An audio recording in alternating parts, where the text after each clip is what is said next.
Não chame ninguém na terra de pai. O que Jesus quis dizer com isso?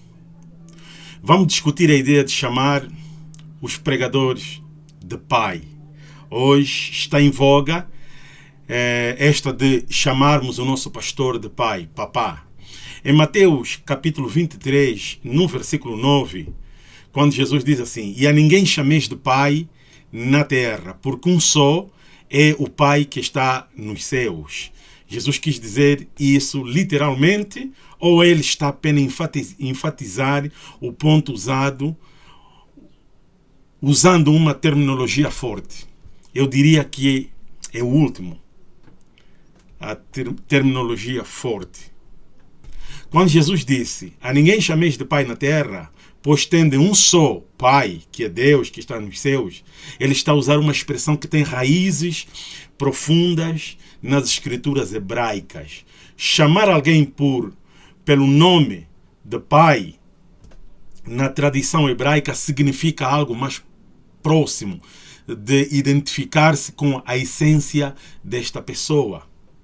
Por exemplo, quando o profeta Isaías diz que a respeito do Messias, que seu nome será chamado Maravilhoso, Conselheiro, Deus Forte, Pai da Eternidade, Príncipe da Paz, ele certamente não quer dizer que esses títulos serão comumente usados como nomes do Messias por seus contemporâneos.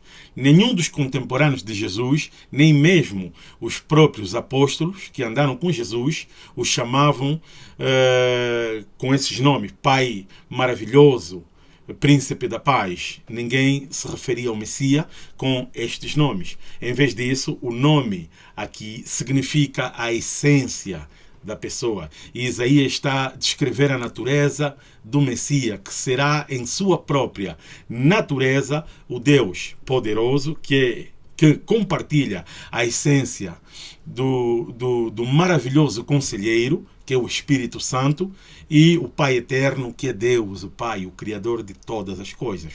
Assim, nesta tradição hebraica, quando Jesus diz não chame ninguém na terra de seu pai, ele quer dizer: não reconheça ninguém na terra como seu pai em sua essência.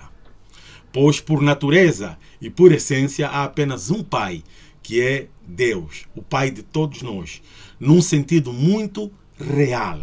Todos os outros pais, até mesmo o próprio pai biológico de cada um de nós, são imitações de pai, porque o verdadeiro pai é Deus. Todos nós viemos do divino, todos nós viemos de Deus.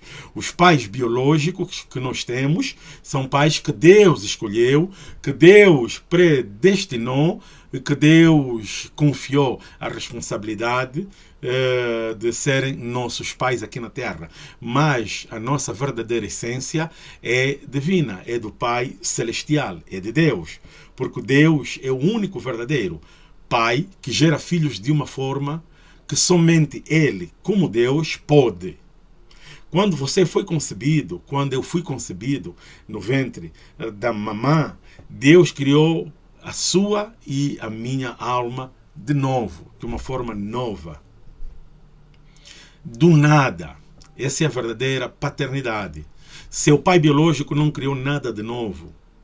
Seu pai biológico contribuiu para o seu corpo em um processo físico maravilhosamente moldado por Deus, mas ainda assim completamente natural e de acordo com as leis físicas.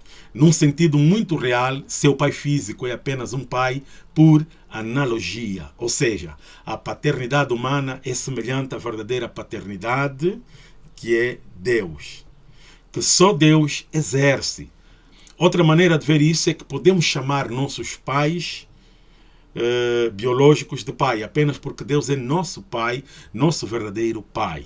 Toda a paternidade é uma imitação da paternidade de Deus, Pai, como diz o apóstolo Paulo. Ajoelho-me diante do Pai, de quem toma o nome toda a paternidade, ou em grego, pátria, no céu e na terra. Efésios capítulo 3, no versículo 14 e versículo 15. A tradução aqui é minha. Da mesma forma, os sacerdotes ministeriais são como Deus Pai, que gera de maneira espiritual e sobrenatural filhos, como alguns teólogos apontam ou apontaram. O sacerdote ministerial é mais parecido com Deus Pai do que um pai biológico. Quando um sacerdote ministerial batiza um bebê, ele está a trazer uma nova vida espiritual a este bebê, a esta criança, através da palavra e do Espírito. Ele está a gerar uma alma nova, movendo-a da morte para a vida. Isso é mais como Deus cria uma alma do que como procriação biológica. A verdadeira paternidade é espiritual em sua essência. É Deus o nosso Pai. Assim, quando Jesus diz: a ninguém chameis de Pai na terra, porque um só é o Pai que está nos céus, ele está a enfatizar que toda a paternidade verdadeira está em Deus Pai. E toda paternidade humana é apenas uma imitação da paternidade divina, que é Deus. Deus é o único Pai que nós temos, o verdadeiro. No entanto, tanto Jesus quanto os apóstolos continuam a chamar os homens de pais em seus ensinamentos e conversas. Em Lucas capítulo 16, no versículo 24, por exemplo, Jesus conta uma parábola na qual se refere ao grande ancestral de Israel como pai Abraão. Da mesma forma, Paulo, o apóstolo, em sua carta aos Romanos, refere-se a Abraão como pai de todos, que creem, que têm fé em Deus. Romanos capítulo 4, no versículo 11. Alguns versículos depois, Paulo, o apóstolo, chama novamente Abraão de pai de todos. Romanos 4, 16. Em sua carta aos Filipenses, Paulo, o apóstolo, diz que Timóteo, ou refere-se a Timóteo como filho. Ele como um pai para Timóteo. Ele serviu a Timóteo como um pai serve a um filho. Filipenses capítulo 2, no versículo 22. Em sua primeira carta aos Coríntios, Paulo, o apóstolo, diz: porque eu me tornei vosso pai em Cristo Jesus por meio do Evangelho. Está registrado em 1 Coríntios 4, versículo 15. Isso é particularmente significativo porque ele está a reivindicar para si um papel espiritual de paternidade. 1 de João capítulo 2, versículo 13 e 14. O mais interessante, talvez, de todos esses exemplos está neste livro de 1 de João capítulo 2, versículo 13. Onde o apóstolo diz: eu vos escrevo, pais, porque conheceis aquele que é desde o princípio. Escrevo-vos, jovens, porque vencestes o maligno. Eu vos escrevo, filhinhos, porque conheceis o Pai. Está a falar de Deus.